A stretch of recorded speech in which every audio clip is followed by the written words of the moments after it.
Today we will talk about proteins.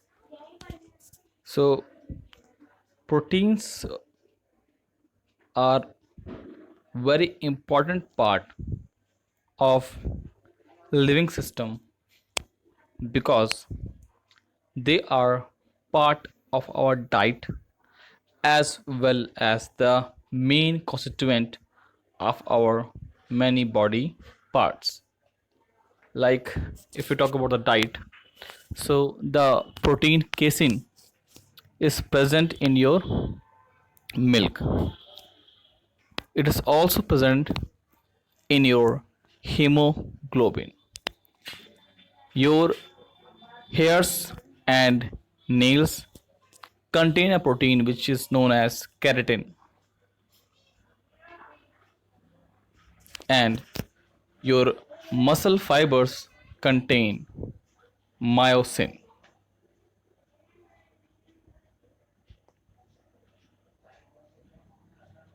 It is also part of our immune system because the antibodies which helps against fighting the pathogens are actually protein in nature. The protein word is originated from the Greek word proteus, which means first quality. That means the protein has prime role in the living system. So now talk something chemically. So what are proteins chemically? So a protein is a macromolecule which is actually a polymer of amino acid of different types. यानी आसान भाषा में कहें तो protein actually एक polymer है जो कि बहुत सारे डिफरेंट डिफरेंट अमीनो एसिड के मॉलिक्यूल्स के जुड़ने से बनता है. अब क्योंकि इसमें जो मोनोमर्स हैं वो बहुत सारे होते हैं, डिफरेंट टाइप के होते हैं, that's why it is known as hetero polymer. So generally, a polymer molecule is composed of more than 100 amino acid residues which are joined together in a chain and having a molecular mass of higher than 10,000 atomic mass unit. यानी जो आपका polymer का जो एक molecule होता है उसमें 100 से ज़्यादा अमीनो एसिड मॉलिक्यूल्स आपस में एक चेन में जुड़े होते हैं और जनरली जो आपका प्रोटीन मॉलिक्यूल होता है उसका मॉलिक्यूलर मास 10,000 एटॉमिक मास से ज़्यादा होता है.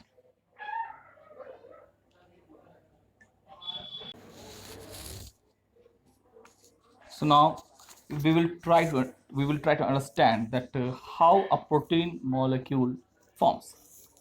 So first we have to know that what is a peptide. So actually when you take two amino acids and when they react together, then what will happen? Actually you know that a single amino acid actually contains two different types of functional groups, carboxyl group and amino group. Okay, so because it has two different groups, it is known as bifunctional compound.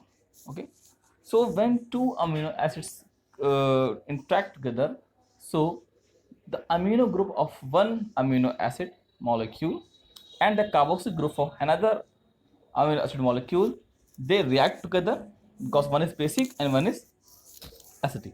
They react together to form a new bond. This bond is actually called amide bond.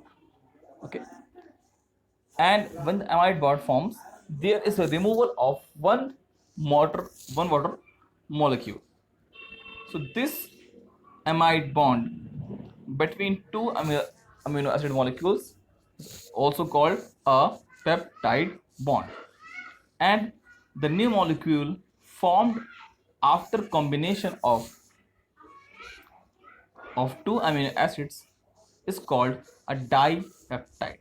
यानी actually जो यहाँ पे जो reaction हो रही है दो amino acid के बीच में वो एक्चुअली कंडेंसेशन रिएक्शन है according to the organic chemistry classical. Okay, तो जो मॉलिक्यूल जो बनता है उसको हम बोलते हैं डाइपेप्टाइड, और जो बॉन्ड प्रेजेंट है उन दो मॉलिक्यूल के बीच में उसको हम बोलते हैं पेप्टाइड बॉन्ड। क्लियर? ओके, तो यहाँ मैंने एक एग्जांपल लिया है। यहाँ मैंने दो अमीनो एसिड्स लिए हैं। पहला हमने लिया है ग्लाइसिन और सेकंड हमने लिया है एलेनिन। तो ये देखिए, जो ग्लाइसिन का जो कार्बोक्सिल ग्रुप है वो एलेनिन के अमीनो ग्रुप से रिएक्ट कर रहा है। तो H जो है वो रिमूव होगा आपके NH2 ग्रुप से, और OH रिमूव होगा आपके ग्लाइसिन से। ठीक है, तो जब H2 निकलेगा तो बचा आपका CO और NH। अब ये आपस में कार्बन और नाइट्रोजन आपस में बॉन्ड बनाएंगे और बनेगा आपका कौन सा? एमाइड बॉन्ड, जिसको हमने बोला पेप्टाइड बॉन्ड। ठीक है, ये बना आपका डाई पेप्टाइड, जिसे हम लोग ग्लाइसिल एलेनिन भी कह सकते हैं। ओके, तो इस तरह से जब तीन अमीनो एसिड मॉलिक्यूल आपस में कंबाइन होंगे तो बनेगा ट्राईपेप्टाइड, 4 कंबाइन होंगे तो टेट्रापेप्टाइड, ऐसे आपके 6, 7, 8, 9, 10 एंड सो ऑन। तो जितने बनते रहेंगे उतने आप बोलते रहिए, हेक्सापेप्टाइड, हेप्टापेप्टाइड, ऑक्टापेप्टाइड एंड सो ऑन। ठीक है, clear? Now what is polypeptide? What is polypeptide? So polypeptide is a molecule which contains more than 10 amino acid molecules which are joined together through peptide bond. यानी जब 10 से ज़्यादा अमीनो एसिड मॉलिक्यूल्स आपस में condensation reaction करके एक लंबी सी chain बनाते हैं, तो इस चेन को हम लोग क्या बोलते हैं? पॉलीपेप्टाइड। क्योंकि पॉली बस पॉली का मीनिंग होता है बहुत सारे। ठीक है, सो सिंपली ये एक मॉलिक्यूल है जिसमें 10 से ज़्यादा अमीनो एसिड आपस में ज्वाइंट होते हैं थ्रू पेप्टाइड बॉन्ड। तो हमारे नेचर में बहुत सारे ऐसे मॉलिक्यूल्स हैं जो कि पॉलीपेप्टाइड हैं। जैसे कि हमारी बॉडी में एक हार्मोन होता है जिसका नाम है ऑक्सीटोसिन। तो ये हार्मोन भी क्या है? पॉलीपेप्टाइड है। आपके ऑक्सीटोसिन हार्मोन के एक मॉलिक्यूल में टोटल 9 अमीनो एसिड प्रेजेंट होते हैं in the combined form. And second example is glutathione and third is melatonin. Melatonin जो है वो भी एक पॉलीपेप्टाइड है जो कि आपके हनी बी के वेनम में पाया जाता है।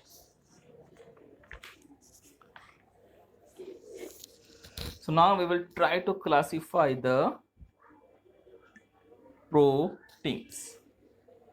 तो प्रोटीन्स को हम लोग उनके मॉलिक्यूलर शेप के बेस पर दो कैटेगरीज में डिवाइड करते हैं। पहला है हमारा फाइब्रस प्रोटीन, सेकंड है हमारा ग्लोबुलर प्रोटीन। ठीक है, तो फाइब्रस प्रोटीन होता क्या है?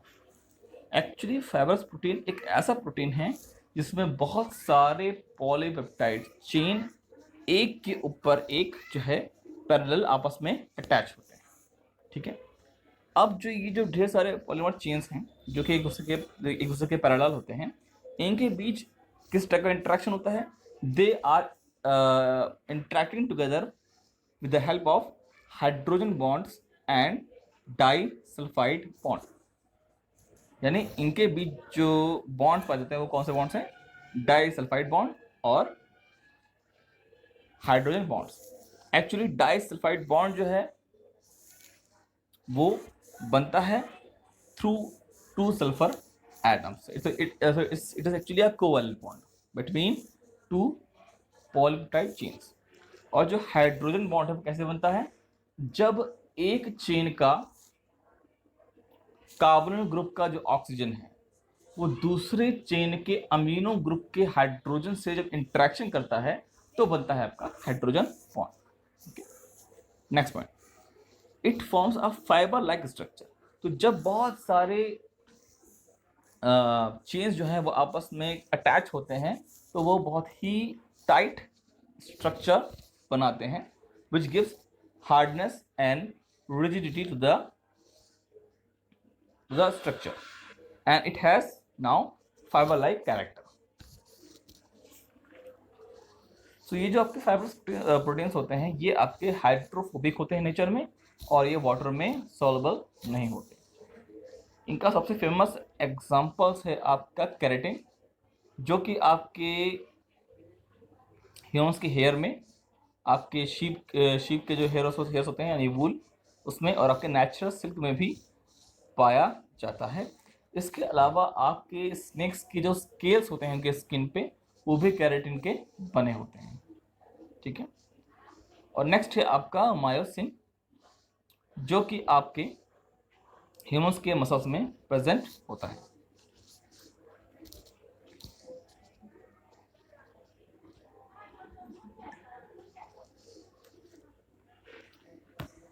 So next is your globular protein.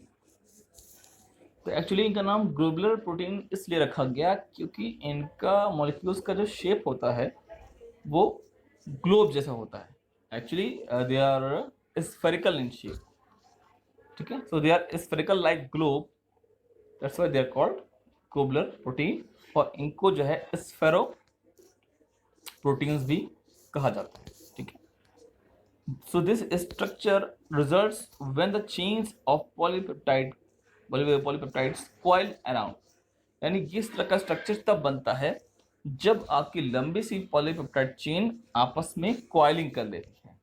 So because of extreme coiling it forms a spherical structure. जैसा कि आपने अगर घरों में अपने वो देखा होगा, जो आपका वूल का जो गोला होता है, तो उसमें अगर आप उसको ओपन करते हैं so you have a straight thread, but when you coil it, so you will get a spherical ball of wool just like that।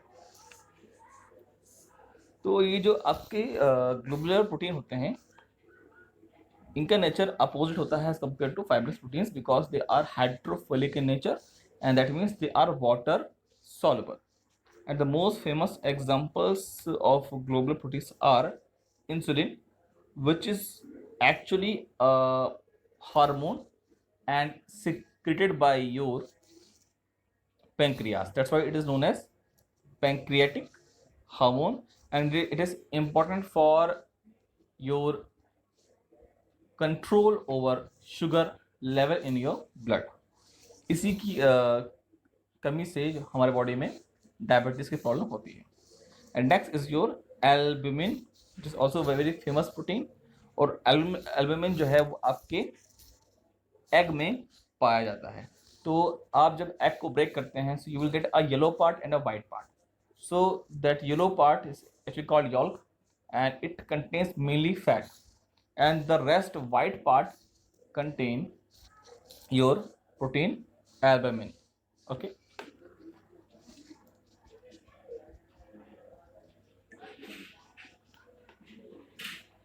So I hope you got the concept of proteins, and if you have any doubt regarding the protein structure you can ask to me। Thank you so much।